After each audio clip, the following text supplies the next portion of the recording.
Bonjour et bienvenue sur ma chaîne Défile et Couture. Aujourd'hui, nous allons parler du matelassage à la main. Je vais vous présenter tous les accessoires à utiliser, les différentes manières pour matelasser, donc assembler les trois épaisseurs de patchwork.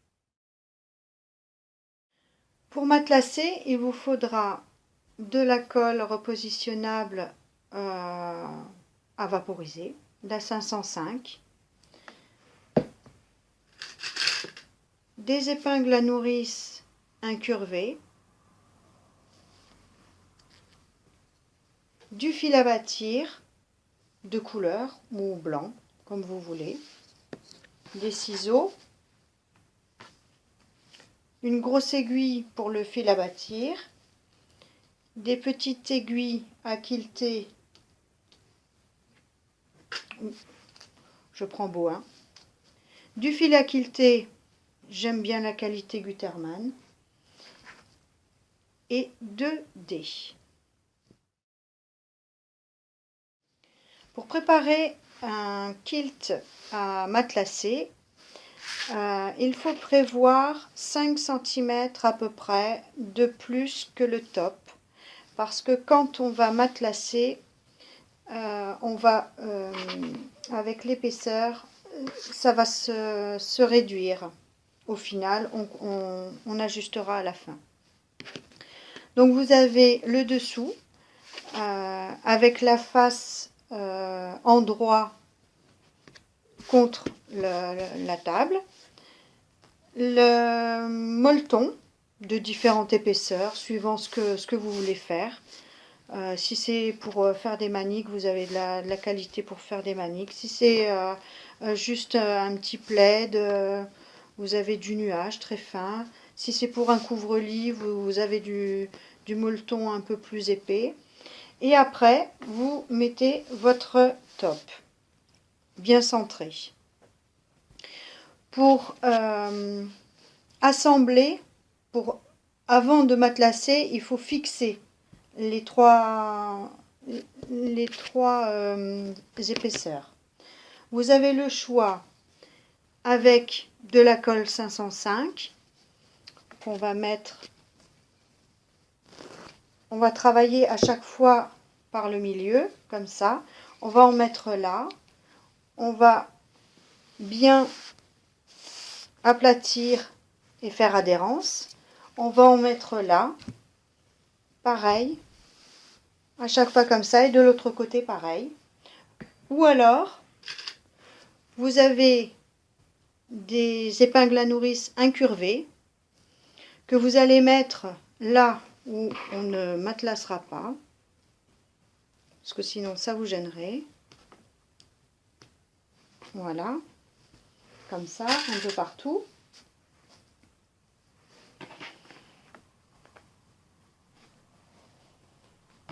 Voilà. Ou alors, vous avez l'option fil à bâtir. Alors, pour le fil à bâtir, vous allez le mettre à peu près tous les 10 cm. Avec des grands points, c'est du fil à bâtir, donc c'est juste pour assembler. Pareil, vous évitez les endroits où vous allez quilter. Comme ça permet de ne pas fixer le fil et d'avoir des difficultés pour l'enlever après. Voilà, tout simplement.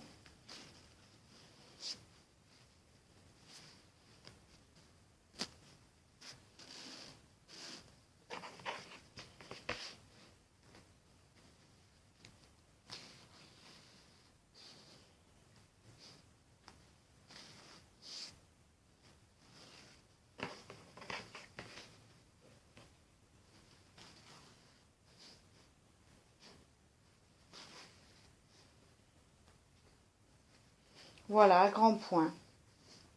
Après, vous continuez comme ça, comme ça, comme ça, jusqu'au bout, pour tout fixer. Une fois que tout est fixé, on va utiliser donc le fil à quilter. Le fil à quilter, c'est un fil assez rigide. On le dit ciré. Il est ce qui permet de bien passer au milieu des trois épaisseurs. Il est fin. Vous pouvez l'utiliser de différentes manières. Soit vous voulez qu'il se voie, soit vous le mettez dans la couture. Moi, j'ai décidé de le mettre dans la couture. Ne prenez pas de trop grandes aiguillées, ça, après c'est embêtant, ça fait des nœuds.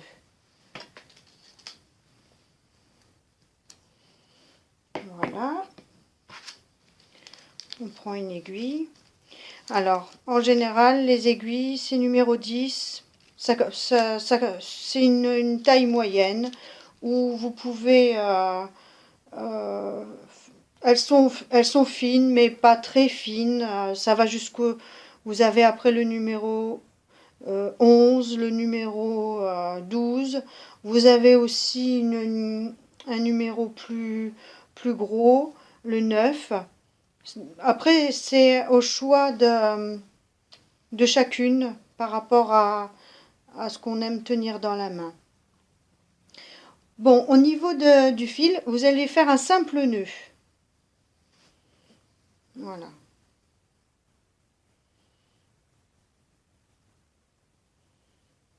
Un tout petit nœud. Vous allez couper l'excédent.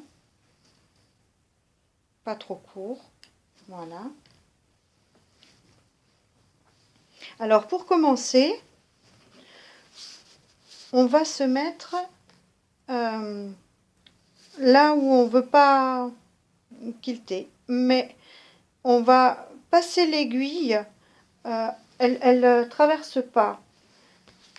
Vous la mettez dans l'épaisseur du molleton, vous la ressortez, là, puisque j'ai décidé de quilter dans la couture.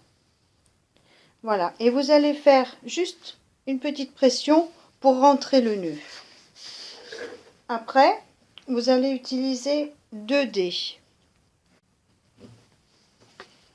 Donc on est sorti dans la ligne de couture, on va faire des petits points.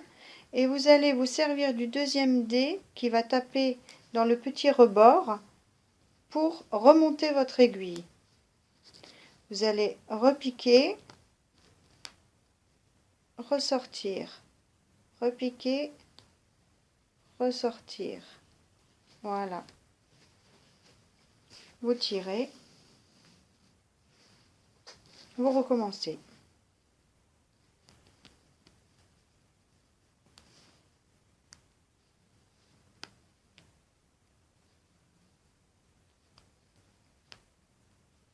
Il y a des dames qui font des points très très petits. Moi, je les fais moyens.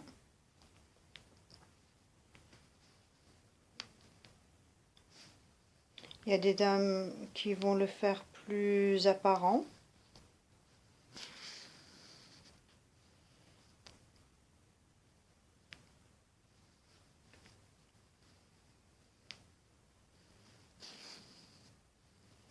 Voilà. Quand j'arrive au bout de mon carré,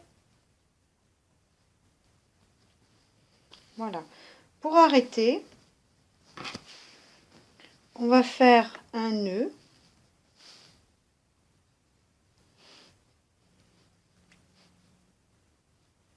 Voilà. Vous allez piquer dans la couture. Et la même chose que pour commencer, vous restez dans l'épaisseur du molleton. Vous allez plus loin, vous ressortez votre aiguille et vous allez tirer jusqu'à entendre un petit bruit et le nœud est rentré dedans. Et ensuite, vous coupez votre fil et voilà. Voilà du matelassage. Vous pouvez aussi bien prendre un feutre et dessiner, je ne sais pas si au milieu vous avez envie de faire un rond, vous faites un rond et vous matelassez tout autour. Le but est, le matelassage sert donc à assembler les trois épaisseurs et à vous permettre de laver votre patchwork sans pour autant que votre molleton finisse en boule à l'intérieur. Voilà, pour ce qui est du matelassage, c'est comme ça qu'on le réalise. Ou alors après, il y a d'autres manières comme la machine, mais ça ce sera pour une autre fois. Merci de m'avoir suivi et à bientôt.